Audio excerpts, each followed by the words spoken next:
فإذا جاء وعد ربي جعله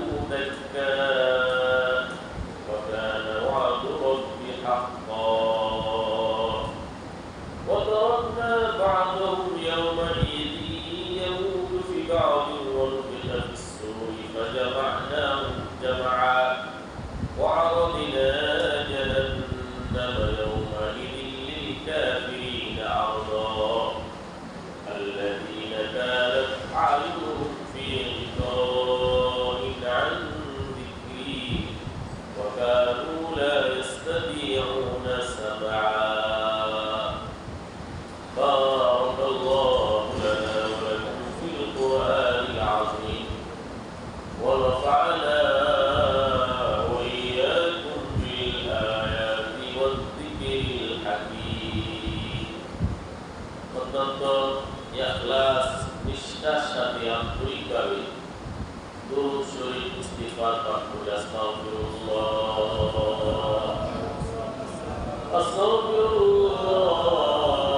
আল্লাযী লা ইলাহা ইল্লা হুয়াল হাইয়ুল কাইয়্যুম ওয়া আতুবু ইলাইহি আস্তাগফিরুল্লাহ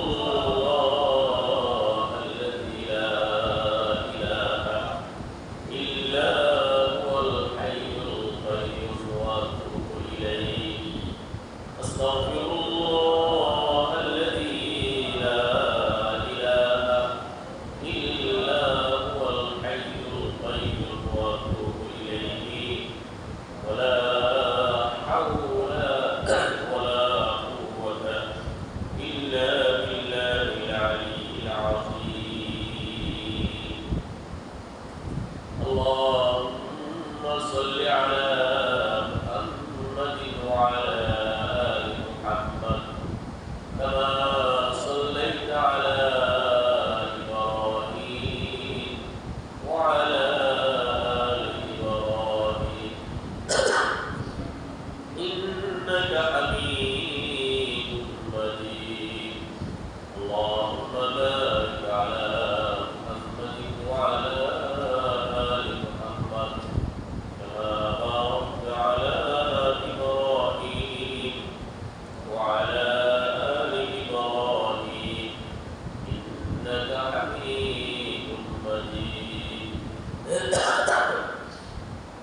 اللهم صل وسلم وبارك عليه اللهم افتح علينا حكمتك وانشر علينا رحمتك يا ذا الجلال والإكرام رب اشرح لي صدري ويسر لي أمري واحلل عقدة من لساني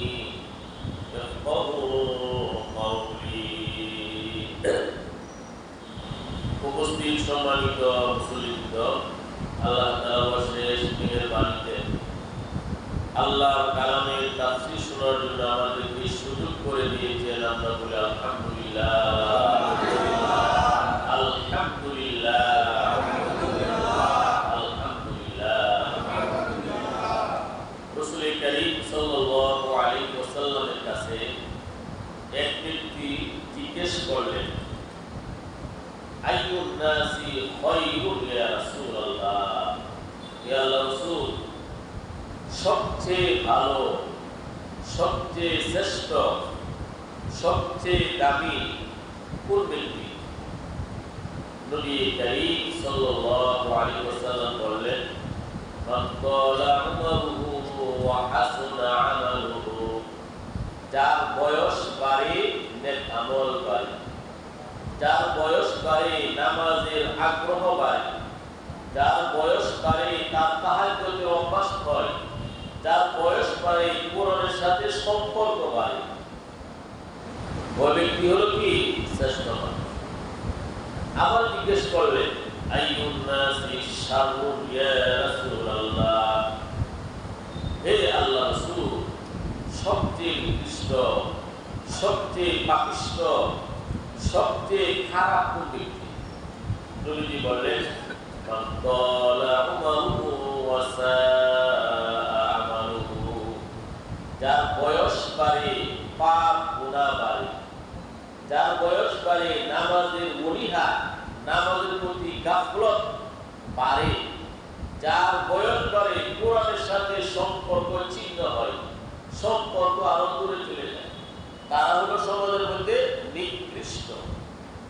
তো আমাদের প্রতিদিন, প্রতি ঘন্টা, প্রতি মিনিট, সেকেন্ডে আমরা আল্লাহর দিকে যেন ধাবিত হই, নেক আমলের দিকে যেন আমরা অগ্রসর হই।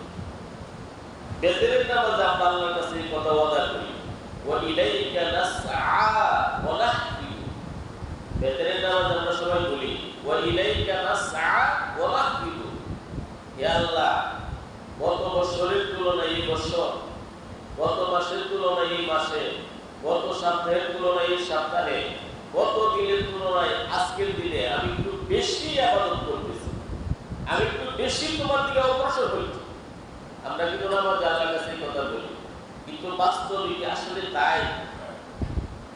আমাদের বয়স বাড়তেছে, চুলদারি সাদা হইতেছে অনেকে, কিন্তু আমাদের এই জিকির, আমাদের নামাজ, আমাদের তাহাজ্জুদ, আমাদের দোয়া, আমাদের মুনাজাত, দান খায়রাত বাড়তেছে না কমতেছে? যদি কমে বোঝা গেল আমরা খারাপের দিকে যাচ্ছি, আর যদি বাড়ে তাহলে বোঝা গেল আলহামদুলিল্লাহ আমরা সঠিক পথে আছি। এই জন্যই মুজাহাদার সাথে আমল করতে হবে। হাদিস শরীফে নবী বলেন, কোরআনের তাফসীরে যারা বসে সরাসরি আল্লাহর পক্ষ থেকে রহমত নাযিল হতে থাকে। সুবহানাল্লাহ। ওয়া মাজ্তামা কাওমুন ফি বাইতিন মিন বুয়ুতিল্লাহ ইয়াতলুনা কিতাবাল্লাহ ওয়া ইয়াতাদারাসুনাহু বাইনাহুম ইল্লা নাযালাত আলাইহিmus সাকিনাহ ওয়া গাশিয়াতহুমুর রাহমাহ ওয়া হাফফাতহুমুল মালায়েকা। আল্লাহ নবী বলেন, কোরআনের তাফসীর যখন হয়, আল্লাহর পক্ষ থেকে সাকিনা, বিশেষ সাকিনা, প্রশান্তি নাযিল হয়, রহমত বেষ্টন করে রাখে, ফেরেশতারা ঘেরাও করে রাখে। যারা তাফসীর শুনে তাদের সুনাম সুখ্যাতির কথা, তাদের সুনামের আলোচনা ঊর্ধ্বজগতে করা হয়, আল্লাহর কাছে করা হয়। আল্লাহ রাব্বুল আলামিন আমাদের জীবনের সব গুনাহ মাফ করে দেন। যখন তাফসীর শেষ হয়ে যাবে, আল্লাহর পক্ষ থেকে ঘোষণা করা হবে, তোমাদের গুনাহ আমি মাফ করে দিলাম, গুনাহগুলো নেকের দ্বারা পরিবর্তন করে দিলাম। আর আল্লাহ রাব্বুল আলামিন আমাদেরকে দুনিয়াতে প্রেরণ করেছেন আল্লাহর কালাম। আল্লাহ কি বলেছেন বুঝলাম না, বোঝার চেষ্টা করলাম না, চিন্তা ফিক্র করলাম না, এর চেয়ে দুঃখজনক আর বিষয় হতে পারে না। নিজে কোরআন পড়ি না, পড়তে পারি না, আবার তাফসীর হয়, তাফসীরও যদি আমরা না বসি, আল্লাহ তাআলার কাছে আমরা কিভাবে মুখ দেখাবো বলেন?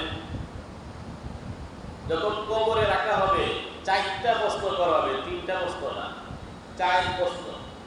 হাদিসের মধ্যে আসছে, মাইয়াতকে যখন কবরে রাখা হয়, মুনকার নাকির আলাইহিমুস সালাম, ভয়ঙ্কর 2 ফেরেশতা, মুনকার নাকির, দাঁত লম্বা লম্বা, বিভীষিকাময় চেহারা। মুনকার নাকিরের ধমক, মুনকার নাকিরের মানে ভাব থেকে মানুষ বেশি কষ্ট পাবে। এত ভয়ঙ্কর 2 ফেরেশতা, মুনকার এবং নাকির। মৃত ব্যক্তিকে প্রথম প্রশ্ন করা হয়, মান রব্বুক, তোমার রব কে? তোমার পালনেওয়ালা, তোমার রিজিকদাতা, তোমার সৃষ্টিকর্তা কে? ঈমানদার ব্যক্তি, যে ব্যক্তি তাফসীর শুনতো, নামাজ পড়তো, ভালো মানুষের সাথে সম্পর্ক রাখতো, চটপট বলে ফেলবে, রব্বি আল্লাহ, আমার রব আল্লাহ। দ্বিতীয় প্রশ্ন করা হবে, ওমা দীনুক, তোমার ধর্ম কি ছিল? খাঁটি মুমিন বলে ফেলবে, দীনি আল ইসলাম, আমার ধর্ম ইসলাম। নবী সম্পর্কে জিজ্ঞেস করা হবে, মা হাযা রাজুলু আল্লাযী বুইসা ফীকুম, এই মহান পয়গম্বর সম্পর্কে তোমার কি ধারণা? ঈমানদার ব্যক্তি বলে ফেলবে, হুয়া মুহাম্মাদুর রাসূলুল্লাহ সাল্লাল্লাহু আলাইহি ওয়াসাল্লাম। তখন চতুর্থ প্রশ্ন করবেন মুনকার নাকির ফেরেশতা, ওয়ামা ইদুরিকা, তুমি জানলে কিভাবে এই প্রশ্নের উত্তর? জানলে কিভাবে? যারা তাফসীরে বসেছিল, কোরআনের সাথে সম্পর্ক ছিল, কোরআন পড়তো, কোরআন বুঝতো, কোরআনের চর্চা করতো, তারা তখন বলবে, কারাতু কিতাবাল্লাহ, কারাতু কিতাবাল্লাহ, ফাআমানতু বিহি ওয়া সাদ্দাকতু,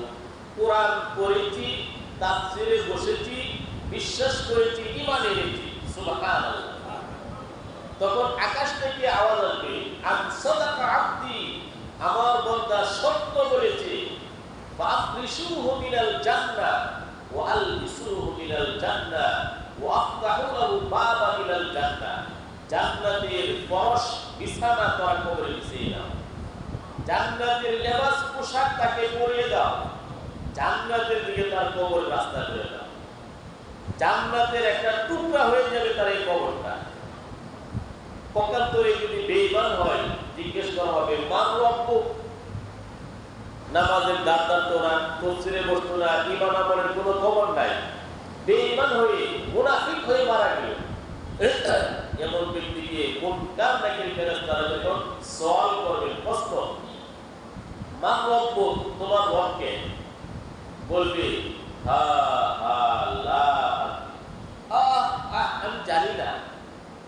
দ্বিতীয় সওয়াল ওমা দীনুক, তোমার ধর্ম কি?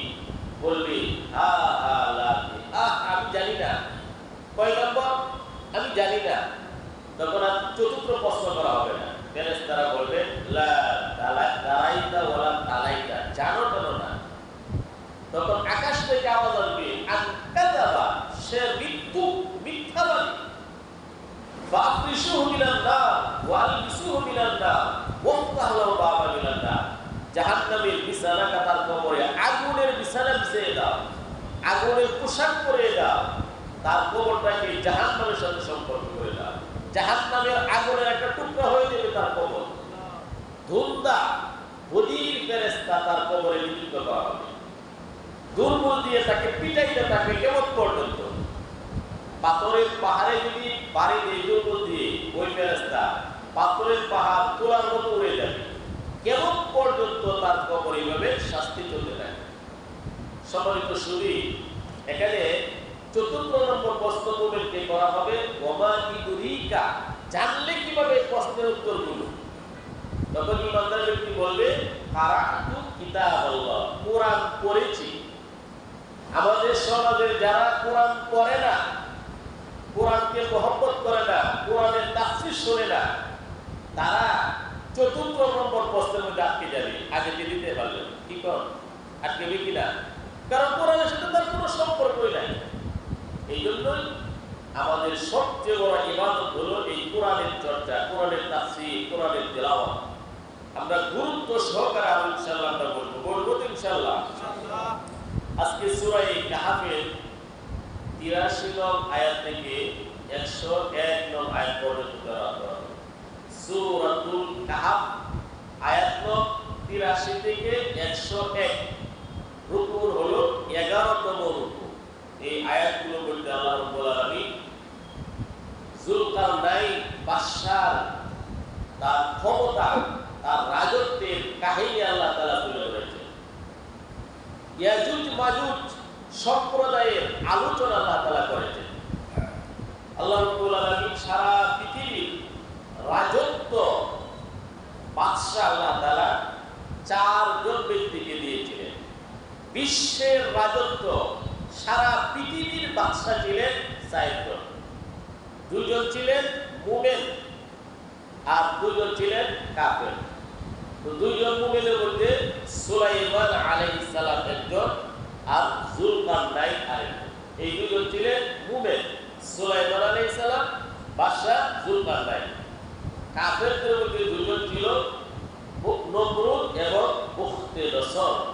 নমরুদ এবং বুখতেনসর, এই 2 জন ছিল কাফের। 2 ব্যক্তি ছিল কাফের আর 2 জন ছিলেন মুসলমান। সারা পৃথিবীর রাজত্ব আল্লাহ তাআলা তাদেরকে দান করেছিলেন। পূর্ব থেকে পশ্চিম, উত্তর থেকে দক্ষিণ সমস্ত পৃথিবীর বাদশা ছিলেন সুলাইমান আলাইহিস সালাম এবং আজকে যার আলোচনা আসছে যুলকারনাইন। নবী করিম সাল্লাল্লাহু আলাইহি ওয়াসাল্লামের দাওয়াতি মিশন, দাওয়াতি মহান প্রোগ্রামকে প্রতিহত করার জন্য, বন্ধ করে দেওয়ার জন্য মক্কার কাফেররা মদিনার ইহুদিদের কাছ থেকে শিখে আসছিল। প্রশ্ন নবীকে জিজ্ঞেস করো যুলকারনাইন বাদশা সম্পর্কে। সারা পৃথিবী ভ্রমণ করেছিলেন, রাজত্ব করেছিলেন। জুলকারনাইন, এই জুলকারনাইন বাদশা সম্পর্কে নবীকে জিজ্ঞেস করেন। তো নবীজি উত্তর দিয়েছিলেন। আল্লাহ তাআলা আজকে তাআলা আয়াতে আল্লাহ তাআলা বলেছেন জুলকারনাইন মানে সিং, তার দুই মাথার মধ্যে দুই দিকে সিংহের মতো ছিল, এই জন্য তাকে জুলকারনাইন বলা হয়। কেউ বলেছেন পূর্ব পশ্চিম প্রান্ত, সারা পৃথিবীর মালিক ছিলেন, বাদশা ছিলেন, এই জন্য তাকে জুলকারনাইন বলা হয়। তো বাদশা জুলকারনাইনের ঘটনা আল্লাহ তাআলা কোরআনে বলেছেন, আউযু বিল্লাহি মিনাশ শাইতানির রাজীম ওয়া ইয়াসআলুনাকা আন যিল কারনাইন কুল সাআতলু আলাইকুম মিনহু যিকরা। হে নবী, আপনার কাছে তারা জিজ্ঞেস করবে জুলকারনাইন সম্পর্কে, আপনি বলুন অতি সত্বর আমি তোমাদের কাছে সামান্য বিষয় আলোচনা করব। আল্লাহ বলে, হে নবী, কাফের মুশরিক আপনার কাছে বাদশা জুলকারনাইন সম্পর্কে জিজ্ঞেস করবে, আপনি বলুন অবশ্যই আমি তোমাদের কাছে জুলকারনাইন বাদশা সম্পর্কে সঠিক তথ্য দিব, সংক্ষিপ্ত আলোচনার মাধ্যমে। বিস্তারিত আলোচনা করবেন না, সংক্ষিপ্ত। আল্লাহ তাআলা বলেন, ইন্না মাক্কান্না লাহু ফিল আরদি ওয়া আতাইনাহু মিন কুল্লি শাইইন সাবাবা। আল্লাহ বলেন, অবশ্যই আমি তাকে জুলকারনাইন বাদশাকে এই পৃথিবীতে প্রতিষ্ঠিত করেছিলাম, সব ধরনের উপকরণ আমি তাকে দিয়েছিলাম। আল্লাহ তাআলা বলেন, জুলকারনাইন বাদশা এই পৃথিবীতে আল্লাহ তাআলা তাকে প্রতিষ্ঠিত করেছিলেন রাজত্ব চালানোর জন্য, ভ্রমণ করার জন্য যে সমস্ত উপায় উপকরণ, যে সমস্ত বস্তুর দরকার, জিনিসের দরকার, এই সব কিছু আল্লাহ তাআলা জুলকারনাইন বাদশাকে আল্লাহ তাআলা দিয়েছিলেন। সুবহানাল্লাহ। জুলকারনাইন বাদশা পূর্ব থেকে পশ্চিম, উত্তর থেকে দক্ষিণ সারা পৃথিবী তিনি ভ্রমণ করেছেন। আজকে আলোচনা হবে জুলকারনাইন বাদশা সর্বপ্রথম একদম পশ্চিম দিকে চলে গেলেন। পশ্চিম দিকে যেতে যেতে এত দূর গেলেন, নদীর খাদাযুক্ত পানি, নদীর পানি দেখলেন, খাদাযুক্ত পানির মধ্যে একদম পশ্চিম দিকে সূর্য অস্ত যাচ্ছে। সেখান থেকে আসার পরে আবার পূর্ব দিকে রওনা হলেন। পূর্ব দিকে গিয়ে দেখলেন যখন সূর্য উঠে মানুষগুলো তাদের ঘর বাড়ি নাই, তারা যাযাবরের জীবন যাপন করে, কাপড় চোপড় নাই, ঘর বাড়ি নাই, তাদের মাথার উপরে সূর্য ওঠে। পূর্ব দিক থেকে আবার উত্তর দিকে সুলাইমান আলাইহিস সালাম সফর করলেন, দক্ষিণ দিকে গেলেন না, কারণ দক্ষিণ দিকের তুলনায় উত্তর দিকে জনবল বেশি, মানুষের সংখ্যা বেশি। এই জন্য সুলাইমান আলাইহিস সালাম পশ্চিম দিকে সফর করলেন, এরপরে পূর্ব দিকে, এরপরে উত্তর দিকে। এই আলোচনায় আজকে আসতেছে। আল্লাহ তাআলা বলেন, সুলাইমান আলাইহিস সালামকে আমি পৃথিবীতে প্রতিষ্ঠা করেছিলাম, সব ধরনের উপায় ও উপকরণ আমি তাকে দিয়েছিলাম। ফাতবা'a সাবাবা, তিনি পথ ধরে চললেন। জুলকারনাইন বাদশা সফর শুরু করলেন পশ্চিম দিকে। যেতে যেতে হাত্তা ইযা বালাগা মাগরিবাশ শামসি ওয়াজাদাহা তাগরুবু ফি আইনিন হামিয়াতিন ওয়া ওয়াজাদা ইনদাহা কওমা قُلْنَا يَا ذَا الْقَرْنَيْنِ إِمَّا أَن تُعَذِّبَ وَإِمَّا أَن تَتَّخِذَ فِيهِمْ حُسْنًا। আল্লাহ তাআলা বলেন, অতঃপর তিনি জুলকারনাইন সূর্য অস্ত যাওয়ার স্থানে পৌঁছে গেলেন। সেখানে গিয়ে ময়লাযুক্ত পানিতে দেখলেন সূর্য অস্ত যাচ্ছে। সেখানে এক সম্প্রদায়কে পাইলেন। ওই সম্প্রদায়, ওই এলাকার জনগণ, তারা অমুসলিম ছিল, কাফের ছিল। আল্লাহ তাআলা বলেন, কুল্লা ইয়া যাল কারনাইন, আমি আল্লাহ বললাম, হে জুলকারনাইন, হয়তো তাদেরকে আপনি শাস্তি দিতে পারেন দুনিয়াতে,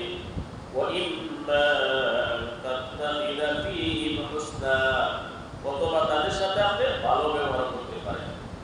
যেহেতু তারা মুসলিম, সূর্যের পূজা করে, গাছের পূজা করে, মাছের পূজা করে, স্রষ্টা আল্লাহকে মানে না, এই জন্যই পশ্চিম দিকে সূর্য অস্ত যায় এমন স্থানে গিয়ে সুলাইমান আলাইহিস সালাম যখন কিছু সম্প্রদায়কে বললেন, আল্লাহ যুলকারনাইন যখন বের করছে কিছু সম্প্রদায়কে দেখলেন, আল্লাহ তাআলা যুলকারনাইন বাদশাকে বললেন, আপনি এদেরকে শাস্তিও দিতে পারেন, ভালো ব্যবহারও করতে পারেন, যেহেতু তারা কাফের।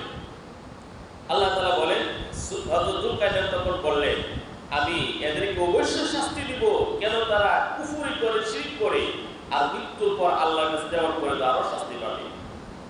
قال أما من ظلم فسوف نعذبه ثم يرد إلى ربه فيعذبه عذابا نكرا। তিনি বললেন, যুলকারনাইন বললেন যে জুলুম করে যে কাফের মুশরিক, অবশ্যই আমি তাকে শাস্তি দিব, অতঃপর তার যখন মৃত্যু হয়ে যাবে, তার রবের কাছে সে ফিরে যাবে, আল্লাহ তাআলা তাকে কঠিন শাস্তির ব্যবস্থা করবেন।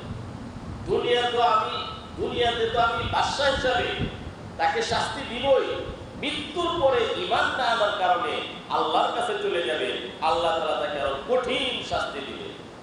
যেহেতু তিনি ন্যায়পরায়ণ বাদশা ছিলেন যুলকারনাইন, আল্লাহকে যেহেতু মানে না, আল্লাহ দ্রোহী, ইসলামের দুশমন, মুসলমানের দুশমন, এই জন্যই এদেরকে দাওয়াত দিলেন, তোমরা যদি দাওয়াত গ্রহণ না করো, ঈমান না আনো, দুনিয়াতে শাস্তির ব্যবস্থা করব, আর যখন মৃত্যুবরণ করে আল্লাহর কাছে যাবে, আল্লাহর কাছে আরো কঠিন শাস্তির ব্যবস্থা আছে। পক্ষান্তরে যারা ঈমানদার, তাদের সাথে তিনি ভালো ব্যবহার করলেন। আল্লাহ তাআলা বললেন, وَأَمَّا مَنْ آمَنَ وَعَمِلَ صَالِحًا فَلَهُ جَزَاءً الْحُسْنَى وَسَنَقُولُ لَهُ مِنْ أَمْرِنَا يُسْرًا। অতএব যারা ঈমান এনেছে, নেক আমল করেছে, তাদের জন্য উত্তম পুরস্কার বরাদ্দ রয়েছে, সুবহানাল্লাহ, এবং তাদের জন্য আমি সহজ বিষয় আরোপ করব। যুলকারনাইন বাদশা কাফের মুশরিকদেরকে দুনিয়াতে শাস্তি দিলেন, মৃত্যুর পর আল্লাহর কাছে তো শাস্তি বরাদ্দ আছে, আর মুমিন মুসলমানদের জন্য সুন্দর ব্যবস্থা করলেন, যেহেতু তারা ঈমান এনেছে, নেক আমল করে। ঈমান এবং নেক আমল অনেক বড় সম্পদ এই পৃথিবীর মধ্যে। যার ঈমান আছে, নেক আমল আছে, সেই তো জান্নাতে যেতে পারবে। ঈমান নাই, নেক আমল নাই, সে জান্নাতে যাবে কিভাবে? তো ঈমানদারের জন্য তিনি উত্তম ব্যবহার করলেন এবং সুন্দর ব্যবহার করলেন। দুনিয়ার মধ্যে যারা নেক আমল করে, আল্লাহ তাআলা এদেরকে অনেক উত্তম বিনিময় দেন। দুনিয়ার মানুষ তাকে সম্মান করে, ইজ্জত করে, ফেরেশতারা তাকে সম্মান করে, মৃত্যুর পর আল্লাহ তাআলার সান্নিধ্যে তারা সর্বোচ্চ স্থান জান্নাতে তারা চলে যাবে। এরপর আল্লাহ তাআলা বলেন, সুম্মা আতবা'a সাবাবা। বাদশা যুলকারনাইন অন্য পথ ধরে চললেন, পশ্চিম দিক থেকে এখন পূর্ব দিকে তিনি রওনা হলেন। কয়েক মাসে পূর্ব দিকে একদম চলে গেলেন, যেতে যেতে যেখানে সূর্য উঠে ওই স্থানে চলে গেলেন। আল্লাহ তাআলা বলেন, হাত্তা ইযা বালাগা মাতলি'আশ শামসি হাত্তা ইযা বালাগা মাতলি'আশ শামসি وجدها تطلع على قوم لم نجعل لهم من دونها سترا। অতঃপর বাদশা যুলকারনাইন পূর্ব দিকে যেতে যেতে এমন স্থানে গেলেন, যেখানে গিয়ে দেখলেন সূর্য উদয় হয়। একদম পূর্ব দিকে গিয়ে দেখলেন সূর্য উদয় হয় এমন এক জাতির উপর, যাদের মাথার মধ্যে কোনো ছাদ নাই, ঘর বাড়ি নাই, গৃহ বাসা বাড়ি তাদের নাই, তারা যাযাবরের জীবন যাপন করে। পোশাক পরা, ঘর বাড়ি নির্মাণ করা এমন কোন প্রচলনই সূর্য তাদের মাথার উপর।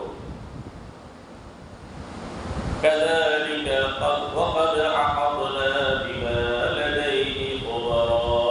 আল্লাহ বলেন এমনিভাবে আমি সব খবর জানি। সুম্মা আতবা'a সাবাবা। অতঃপর পূর্ব দিক থেকে এখন যুলকারনাইন আলাইহিস সালাম উত্তর দিকে সফর শুরু করলেন। সুম্মা আতবা'a সাবাবা, তিনি অন্য পথ ধরে সফর শুরু করলেন, উত্তর দিকে সফর শুরু করলেন। যেতে যেতে একদম উত্তরে চলে গেলেন। হাত্তা ইযা বালাগা বাইনাস সাদদাইনি ওয়াজাদা মিন দুনিহিমা কওমা লা ইয়াকাদুনা ইয়াফকাহুনা কাওলা। সুলাইমান আলাইহিস সালাম যেতে যেতে দুই পর্বতের মিলনস্থলে একদম চলে গেলেন, একদম উত্তর দিকে। সেখানে গিয়ে এক সম্প্রদায় পেলেন, কিছু মানুষকে পেলেন যাদের ভাষা সুলাইমান যুলকারনাইন বুঝেন না, যাদের ভাষা বাদশা যুলকারনাইন তিনি বুঝেন না, আর যুলকারনাইনের ভাষা ওই সম্প্রদায় তারা বুঝে না। দ্বিতীয় পর্যায়ে যুলকারনাইন বাদশা উত্তর দিকে চলে গেলেন। উত্তর দিকে চলে গিয়ে দেখলেন দুই পর্বতের মিলন স্থানে গেলেন। গিয়ে দেখলেন দুই পর্বতের পাশে এক সম্প্রদায়, তাদের ভাষা যুলকারনাইন তিনি বুঝেন না, যুলকারনাইনের ভাষা তারা বুঝে না। তখন যুলকারনাইন দুভাষী আনলেন, মুতারজম, যিনি অনুবাদ করে দিতে পারেন, দুভাষীকে আনার পরে তাদের ভাষা যুলকারনাইনকে বুঝিয়ে দিলেন, যুলকারনাইনের ভাষা তাদেরকে বুঝিয়ে দিলেন দুভাষীর মাধ্যমে। বাদশা যুলকারনাইন সবকিছু বোঝার পরে তারা এসে যুলকারনাইনকে বলল, হে বাদশা যুলকারনাইন, আপনি এসেছেন, আমাদের খুব ভালো হয়েছে। এই যে দুই পর্বতের রাস্তা, এই রাস্তা দিয়ে ইয়াজুজ এবং মাজুজ দুই সম্প্রদায় তারা এসে আমাদের উপর অত্যাচার করে, নির্যাতন করে, আমাদের ধন সম্পদ তারা লুট করে নিয়ে যায়, পশু পাখিগুলো নিয়ে যায়, আমাদেরকে হত্যা করে, আমাদের উপর তারা নির্যাতন করে। আপনি যদি এই দুই পর্বতের মাঝে একটা প্রাচীর সৃষ্টি করে দিতেন, দেয়াল সৃষ্টি করে দিতেন, আমরা অনেক উপকৃত হতাম, তাদের নির্যাতন থেকে আমরা বেঁচে যেতাম।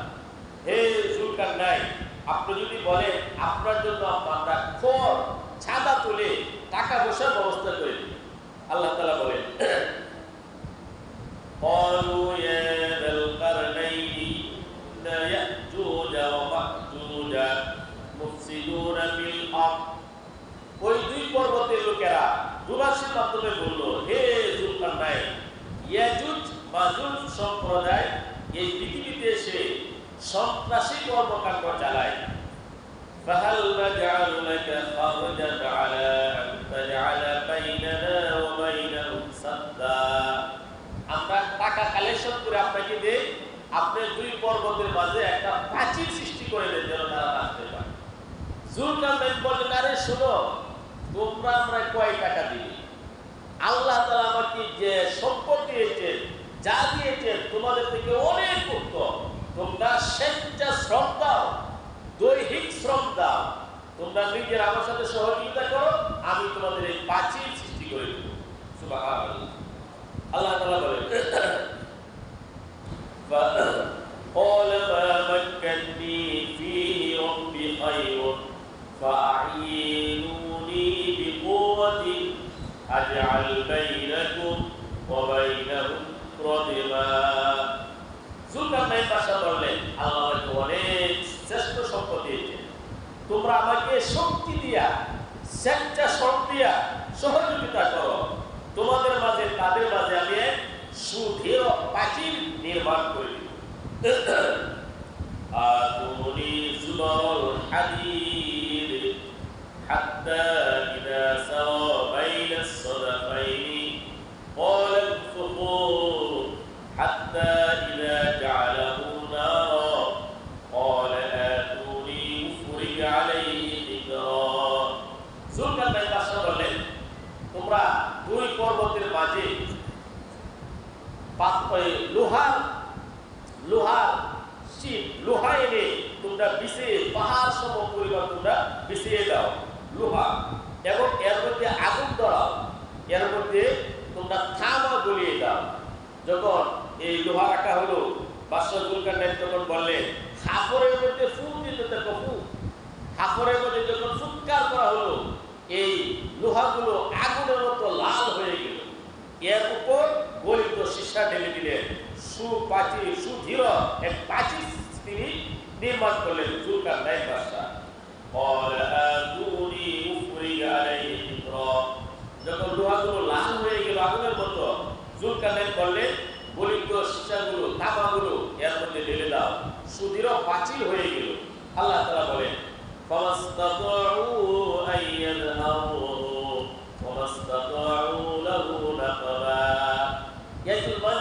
এই প্রাচীরের উপর দিয়ে আসতে সক্ষম হবে না, এই প্রাচীরকে তারা ভাঙতেও সক্ষম হবে না। জুলকারনাইন প্রাচীর নির্মাণ করার পরে বললেন فإذا جاء وعد ربي جعله دكا وكان وعد ربي حقا।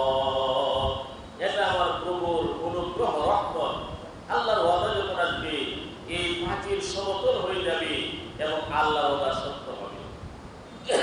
জুলকারনাইন বাদশা ওই সম্প্রদায়কে হেফাজত করার জন্য ইয়াজুজ মাজুজের আক্রমণ থেকে তিনি প্রাচীর সৃষ্টি করে দিলেন। ইয়াজুজ মাজুজ, এখন ইয়াজুজ মাজুজ তারা কারা? ইয়াজুজ মাজুজ তারা মানুষ। তারা কি মানুষ না পারে? মানুষ, আদম আলাইহিস সালামের বংশধর তারা, তারা মানুষ। ইয়াজুজ মাজুজ তারা কি মানুষ। ইয়াজুজ মাজুজের এত বেশি বৃদ্ধি হয়, তারা প্রত্যেকে 100 জন ইয়াজুজ মাজুজ জন্ম দেওয়ার পরে একজনের মৃত্যু হয়। 100 জন না, 1000 জন। তাফসীরে কিতাবে আসছে 1000 জন ইয়াজুজ মাজুজ জন্ম দেওয়ার পরে একটা ইয়াজুজ মাজুজ মারা যায়। 1000 জন্ম দেওয়ার পরে তারা এত বর্বর জাতি, তারা সবকিছু খেয়ে ফেলে, এমনকি তাদের মধ্যে যদি কেউ মারা যায় ওই লাশও তারা খেয়ে ফেলে। কিয়ামতের পূর্বে ইমাম মাহদী আলাইহিস সালাম আসবেন, আল্লাহ তাআলা তো পৃথিবী ধ্বংস করে দিবেন। কিয়ামতের পূর্বে, মহাপ্রলয়ের পূর্বে ইমাম মাহদী আলাইহিস সালাম তার আবির্ভাব হবে। কানে কাবায় হজরত তফরত অবস্থায় আল্লাহর পক্ষ থেকে ঘোষণা করা হবে তিনি ইমাম মাহদী, তার কাছে খেলাফতের বয়াত গ্রহণ করবেন। ইমাম মাহদী আলাইহিস সালাম আসার পরে দামেস্কের জামে মসজিদে দ্বিতীয় আকাশে অবস্থান করতেছেন ঈসা আলাইহিস সালাম। ঈসা আলাইহিস সালাম আসবেন। ইমাম মাহদীর আবির্ভাব হয়ে গেল, ঈসা আলাইহিস সালামের আবির্ভাব হয়ে গেল। এরপর আল্লাহ রাব্বুল আলামিন দাজ্জালকে প্রেরণ করবেন। দাজ্জালের এক চোখ অন্ধ আর এক চোখ থাকবে টেরা। এই দাজ্জালকে আল্লাহ তাআলা এত ক্ষমতা দিবে, মানুষকে মেরে ফেলবে, আবার জীবিত করবে, ধনী বানিয়ে ফেলবে, গরিব বানিয়ে ফেলবে, অসুস্থতাকে সুস্থতা দান করবে, সুস্থ ব্যক্তিকে অসুস্থ বানিয়ে ফেলবে। অলৌকিক শক্তির ক্ষমতা আল্লাহ তাআলা ওই দাজ্জালকে আল্লাহ তাআলা দিবেন।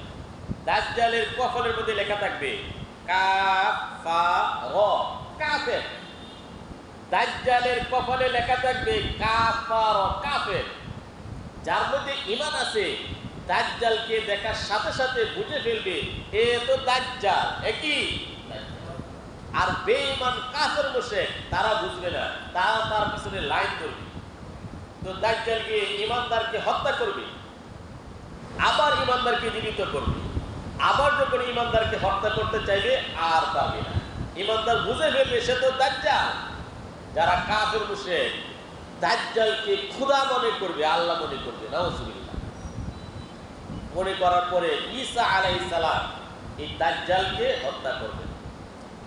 এরপরে ইয়াজুজ মাজুজ তারা এই প্রাচীর ভেদ করে চলে আসবে। তাফসীরে লেখা আছে এই ইয়াজুজ মাজুজ তারা উপর দিয়ে আসতে পারতো, এই মেধা আল্লাহ এদেরকে দেন নাই। তারা কি করে প্রতিদিন দেয়ালের মধ্যে এসে চাটতে থাকে জিব্বা দিয়ে ছাড়ার পর সন্ধ্যাবেলা বলে আজকে চলে যায়, আগামীকাল এসে আবার ভেঙে আমরা বের হয়ে যাব। আগামীকাল এসে দেখে আগের মতো দেয়াল পূর্ণ হয়ে গেছে, যতটুকু চেটে হালকা করেছিল আগের মতো দেয়াল হয়ে গেছে। এভাবে প্রতিদিন দেয়াল চাটতে থাকে। শেষ জমানায় যখন দাজ্জাল মারা যাবে, তখন শেষ পর্যায়ে তারা বলবে ইনশাআল্লাহ, সারাদিন দেয়াল চাটবে, একটু বাকি থাকবে, তারা বলবে ইনশাআল্লাহ আগামীকাল এসে আমরা ভেঙে ফেলবো, আর দেয়াল পূর্ণ হবে না। তারা দেয়াল ভেঙে চলে আসবে। এই পৃথিবীতে যখন আসবে, সমুদ্রের সব পানি খেয়ে ফেলবে। হাজার হাজার crore crore million million trillion এত অসংখ্য ইয়াজুজ মাজুজ মানুষেরা, এদের কান অনেক লম্বা লম্বা, দুই কান, এক কান পায়ের লতি পর্যন্ত, আরেক কান আরেক পায়ের লতি আঙ্গুল পর্যন্ত, পায়ের পাতা পরিমাণ লম্বা লম্বা কান এদের। এরা সমুদ্রের সব পানি খেয়ে ফেলবে। পিছনে যে সমস্ত ইয়াজুজ মাজুজ আসবে, তারা বলবে এখানে মনে হয় পানি ছিল, পানি খেয়ে ফেলছে। তারাই সেই গাছপালা মানুষ সব কিছুকে তছনছ করে একটা সন্ত্রাসী কর্মকাণ্ড পৃথিবীতে চালাবে। ঈসা আলাইহিস সালাম আল্লাহ তাআলা নির্দেশ দিবেন মুসলমানদেরকে নিয়ে যারা থাকবে তুর পাহাড়ের উপরে চূড়ায় উঠে যাওয়ার জন্য। সারা পৃথিবী তারা তছনছ করে ফেলবে, যত কাফের মুশরিক থাকবে সবাইকে ধ্বংস করে ফেলবে। এরপরে ইয়াজুজ মাজুজের জন্য আল্লাহ তাআলা এক মহামারী ভাইরাস, করোনা ভাইরাস আসছিল না, এমন এক ভাইরাস দিবেন গলার মধ্যে একটা একটা ফুরোইব। কেউ বলছেন ছোট্ট একটা কীড়া হবে, কীড়া।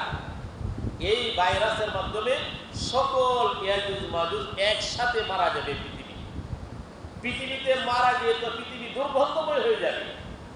আল্লাহ রাব্বুল আলামিন শকুন প্রেরণ করবেন, শকুনের মতো পাখি, তারাই সেইগুলো খেয়ে ফেলবে এবং অনেক দূর দূরান্তে তারা ফেলে দিবে। এই পৃথিবীকে আবার পরিষ্কার পরিচ্ছন্ন করা হবে। এরপরে ঈসা আলাইহিস সালাম পৃথিবীতে আসবেন। আসার পরে ইসলামী রাষ্ট্র শুরু হয়ে যাবে। সারা পৃথিবীতে মুসলমান ছাড়া একজন কাফের থাকবে না, সব কি মুসলমান, ইসলামী রাষ্ট্র। তখন এত বরকত দিবে, প্রত্যেকের বাড়ি থেকে স্বর্ণ বেস্বর্ণ, প্রত্যেকটা ফল বিশাল বড় বড় হয়ে যাবে।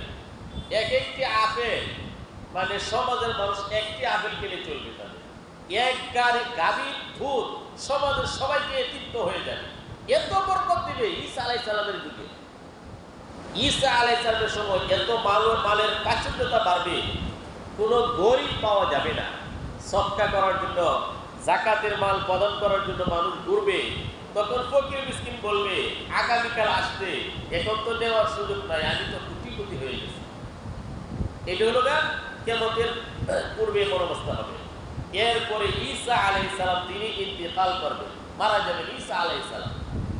ঈসা আলাইহিস সালাম মারা যাওয়ার পরে মুসলমানদের সংখ্যা কমতে থাকবে, কমতে কমতে কমতে কমতে কমতে কমতে আবার সারা পৃথিবীতে কাফের মুশরিকদের আবির্ভাব হয়ে যাবে। এমন একটা পর্যায়ে যাবে সারা পৃথিবীর মানুষ আল্লাহ এই শব্দটা উচ্চারণ করবে, সারা পৃথিবীতে একজন মানুষও পাওয়া যাবে। তখন আল্লাহ তাআলা এই পৃথিবী ধ্বংস করে দিবেন। তখন আল্লাহ তাআলা কি করবেন? এই পৃথিবী ধ্বংস করে দিবেন।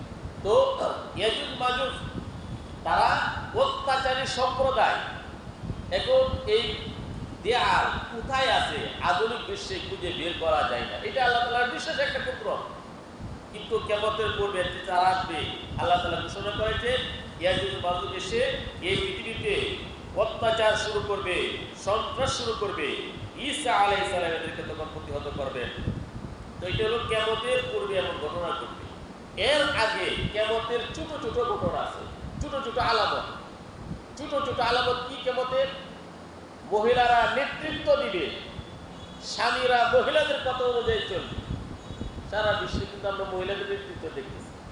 মহিলাদের সংখ্যা বেড়ে যাবে। যারা ছিল দিন মজুর, যারা ছিল মানে অভাব অনটনের মধ্যে, বস্ত্রহীন, জুতাহীন, উলঙ্গ, ছাগলের রাখাল সমাজের মধ্যে নগণ্য এবং জঘন্য, তারা সমাজের মধ্যে বিভিন্ন পদ পদবিতে তারা আসীন গ্রহণ করবে, পদবীর মালিক হবে, বড় বড় বিল্ডিং এর মালিক হবে। বাপ দাদা 14 গোষ্ঠী ছিল দিন মজুর, সে কি 10 তলা বিল্ডিং করে প্রতিযোগিতা করে, আমি বড় লোক, আমি সমাজে আছে কিনা এগুলা? সারা পৃথিবীর বিভিন্ন দেশের যে প্রধানমন্ত্রী রাষ্ট্রপতি দেখলে দেখা যায় যে তার মা বাসা বাড়িতে কাজ করতো, উনি তো হোটেলের মধ্যে চা বানাইতে। আজকে দেশের প্রধানমন্ত্রী, আজকে দেশের এই সেই রাসূল কারীম সাল্লাল্লাহু আলাইহি ওয়াসাল্লাম বলেছেন তারা সমাজের মধ্যে নেতৃত্ব দিবে, তারা বিল্ডিং নির্মাণ করে প্রতিযোগিতা করবে। এগুলো হলো কিয়ামতের ছোট ছোট আলামত। আর বড় বড় আলামত হলো মাহদী আলাইহিস সালাম, ঈসা আলাইহিস সালামের আবির্ভাব, দাজ্জালের আবির্ভাব, ইয়াজুজ মাজুজের কি আবির্ভাব। তারা যখন পৃথিবীতে আসবে অতি দ্রুত এই পৃথিবীটা কি ধ্বংস হয়ে যাবে। এরপরে আল্লাহ রাব্বুল আলামিন বলেন وَتَرَكْنَا بَعْضَهُمْ يَوْمَئِذٍ يَمُوجُ فِي بَعْضٍ وَنُفِخَ فِي الصُّورِ فَجَمَعْنَاهُمْ جَمْعًا। তবে কতককে আমি ছেড়ে দিয়েছি, সেদিন তারা আসবে কিয়ামতে যখন সিংহে যখন ফুৎকার করা হবে, আমি সবাইকে একত্র করব। وَعَرَضْنَا جَهَنَّمَ يَوْمَئِذٍ لِلْكَافِرِينَ عَرْضًا। কাফেরদের জন্য জাহান্নামকে তাদের সামনে উপস্থাপন করা হবে। আল্লাহ বলেন وَعَرَضْنَا جَهَنَّمَ يَوْمَئِذٍ لِلْكَافِرِينَ عَرْضًا। কাফেরদের জন্য জাহান্নামকে তাদের সামনে উপস্থাপন করা হবে। الَّذِينَ كَانَتْ أَعْيُنُهُمْ فِي غِطَاءٍ عَنْ ذِكْرِي وَكَانُوا لَا يَسْتَطِيعُونَ سَمْعًا। যারা দুনিয়ার মধ্যে কোরআন হাদিসের কথা শুনতো না, কানের মধ্যে পর্দা ফেলে রাখতো এবং তারা আল্লাহর জিকির থেকে দূরে থাকতো, তারা কখনো শোনে না, শুনবেও না। তো আল্লাহ তাআলা বলেন কাফের মুশরিকদের জন্য জাহান্নামকে সামনে উপস্থিত করা হবে, ঈমানদারের জন্য জান্নাত সামনে উপস্থিত করা হবে। ঈমানদার যারা তাদের জন্য জান্নাত আনা হবে, আর কাফের মুশরিক যারা তাদের জন্য জাহান্নাম আনা হবে। জাহান্নামে পায়ে হেঁটে যেতে হবে না, জাহান্নামে এসে তাদেরকে নিবে। জান্নাতে যেতে হবে না, জান্নাত এসে জান্নাতি ব্যক্তিদেরকে নিবে। সুবহানাল্লাহ। তো হাসরের কঠিন ময়দানে জাহান্নাম যখন তাদের সামনে উপস্থিত করা হবে, 70,000 ফেরেশতা 70,000 জিঞ্জির দিয়ে বেঁধে জাহান্নামকে যখন হাসরের মাঠে তুলবে, জাহান্নামের তর্জন গর্জনে কাফের মুশরিক তারা বেহুশ হয়ে যাবে। নাউযুবিল্লাহ। জাহান্নাম চাবে লাফ দিয়ে এদেরকে ধরার জন্য, খাওয়ার জন্য। তো আল্লাহ রাব্বুল আলামিন হিসাব নিকাশের পরে বেঈমান কাফের মুশরিককে চিরস্থায়ী জাহান্নামের মধ্যে দিবেন, আর যারা নেককার ঈমানদার ছিল এদেরকে আল্লাহ রাব্বুল আলামিন জান্নাত দিবেন। তো ঈমান নিয়ে মৃত্যুবরণ করার পূর্বে মানুষের কঠিন পরিস্থিতি সৃষ্টি হবে। মানুষ যদি এই কোরআনের সাথে সম্পর্ক না রাখে, নেককার ব্যক্তিদের সাথে সম্পর্ক না রাখে, নামাজ কালাম সঠিকভাবে না করে, ঈমান নিয়ে মৃত্যুবরণ করা তার পক্ষে কঠিন হয়ে যায়। হাদিসের মধ্যে আসছে মানুষের মৃত্যুর সময় শয়তান আপনজনের সুরত ধরে আসে, আপনজনের আকৃতি ধরে, সুরত ধরে মুমূর্ষ অবস্থায় অন্তিম কালে ওই মৃত ব্যক্তির কাছে শয়তান আসে। শয়তান এসে বলে, আমি তোমার জন্মদাতা পিতা, ইহুদি হয়ে মৃত্যুবরণ করো, জান্নাতে যেতে পারবে। আমি তোমার জন্মদাতা মা, খ্রিস্টান হয়ে মারা যাও, জান্নাতে যেতে পারবে। আমি তোমার মা, হিন্দু হয়ে মারা যাও, জান্নাতে যেতে পারবে। শয়তান এভাবে ধোঁকা দেয়। ঈমান দুর্বল হওয়ার কারণে তখন শয়তান মানুষের ঈমান নষ্ট করে বেঈমান মানে নেয়, এরপরে সে বেঈমান হয়ে জাহান্নামে চলে যায়। আর যদি পাক্কা নামাজি হয়, কোরআনের সাথে সম্পর্ক থাকে, মুহাম্মদ থাকে, আলেম ওলামার সাথে, নেককার ব্যক্তিদের সাথে, এর বরকতে আল্লাহ রাব্বুল আলামিন মৃত্যুর সময় ফেরেশতা প্রেরণ করবে। কি প্রেরণ করবে? ফেরেশতা। ঈমানদারের জন্য আল্লাহ রাব্বুল আলামিনের পক্ষ থেকে ফেরেশতা আসবে। ফেরেশতা এসে জান্নাত তার সামনে তুলে ধরবে, জান্নাতের সুঘ্রাণ তার জন্য নিয়ে আসবে। হাদিসের মধ্যে আসছে ঈমানদারের রূহটা যখন কবজ করা হয়, জান্নাত থেকে রুমাল আনা হয়, সুঘ্রাণ আনা হয়, আর ঈমানদারের রূহটা খুব সুগন্ধময় হয়। রুহটা যখন কবজ করা হয়, শুভেচ্ছা স্বাগতম তাকে জানানো হয়। যখন আকাশে দিকে নিয়ে যাওয়া হয়, প্রথম আকাশে ফেরেশতারা বলে, এত সুগ্রাণ কার রূহ? বলা হয় অমুক হাজী সাহেবের রূহ, অমুক মুসলমানের রূহ, তমুক মুসলমানের রূহ। এভাবে আল্লাহর কাছে নিয়ে যাওয়া হয়। আর কাফেরের রূহ যখন কবজ করা হয়, এত দুর্গন্ধ, নবীজি নাকের মধ্যে রুমাল ধরছে, ফেরেশতারা নাকের মধ্যে রুমাল ধরে ওই কাফের ব্যক্তির রূহ আত্মা কবজ করে। এই রূহটা এত দুর্গন্ধ, ফেরেশতারা সহ্য করতে পারে না, নাকের মধ্যে দুর্গন্ধ লয়। এই রূহটাকে নিয়ে নিচের দিকে সিজ্জিনের দিকে চলে যায়। এই জন্যই ইমানের সাথে মৃত্যুবরণ করার জন্য নেক আমলে অভ্যস্ত হওয়া। আমাদের হায়াত মৃত্যু কোন সময় আমরা তো কেউ বলতে পারি না। হায়াত কখন কার শেষ হয়ে গেছে আমরা কিন্তু কেউ বলতে পারি না। আসলে স্বাভাবিকভাবে মানুষ এখন মৃত্যুবরণ করতেছে অসুস্থতা ছাড়া। এই আধুনিক যুগে সুস্থ মানুষের বেশি মৃত্যুবরণ করতেছে।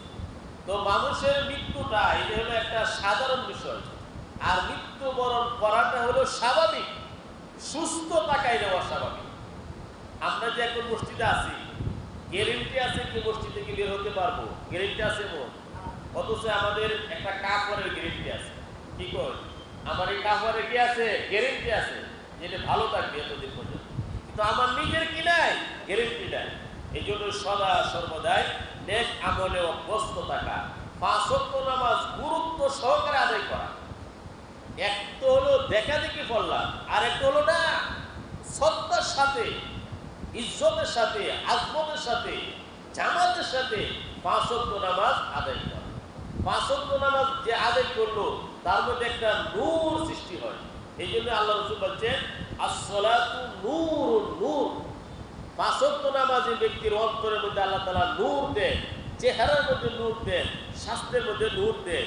এই নূর নিয়ে সে পরকালে ঈমান নিয়ে মৃত্যুবরণ করবে। এই জন্য ওই 5 ওয়াক্ত নামাজ গুরুত্ব সহকারে আদায় করা। তো 5 ওয়াক্ত নামাজের প্রথম নামাজ হলো ফজরের নামাজ। এই ফজরের নামাজটা গুরুত্ব দিয়ে জামাতের সাথে আদায় করা। যতই ব্যস্ততা থাক আপনার, ফজরের নামাজ আমি জামাতে পড়ব।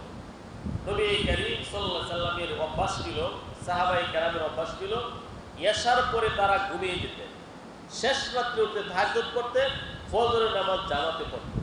আর আমরা 2টা-3টার সময় ঘুমাই, 12টার উপরে ঘুমাই, ফজরের কোনো খবরই থাকে না।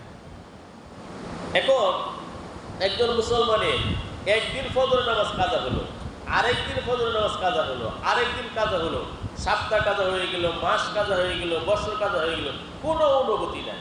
এদিকে হতে পারে? আমরা দেখি আসরের সময় অনেক মুসল্লি, মাগরিবের সময় অনেক মুসল্লি, ফজরের সময় এরা জাকুতায়। এই জন্যই ফজরের নামাজটা গুরুত্ব সহকারে আদায় করা।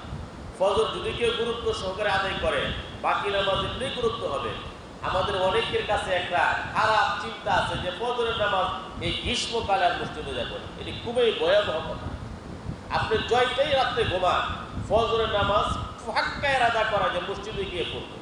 হাদিসের মধ্যে আসছে, মানুষ যখন ঘুমায় শয়তান তখন 3টা গিরদে মন্ত্র পড়ে, আলাইকা আলাইলুম তবিলুন, রাত্র অনেক লম্বা ঘুমাও। আরেক হাদিস আসছে, যারা নামাজে আসে না তাদের কানের মধ্যে শয়তান পেশাব করে। এই জন্য তারা কি মসজিদে আসতে পারে না। তো 5 ওয়াক্ত নামাজ আমরা জামাতের সাথে আদায় করি, তাফসীরের গুরুত্ব সহকারে বসে। আল্লাহ তাআলা আমাদের সবাইকে তৌফিক দান করুন। আল্লাহ তাআলা আমাদেরকে আজকে তাফসীরের উপর আমল করার তৌফিক দান করুন। ওয়া আখিরু দাওয়ানা আলহামদুলিল্লাহি রাব্বিল আলামিন। সুবহানাল্লাহি ওয়া বিহামদিহি, সুবহানাকাল্লাহুম্মা ওয়া বিহামদিক, আশহাদু আল্লা ইলাহা ইল্লা আনতা, আস্তাগফিরুকা ওয়া আতুবু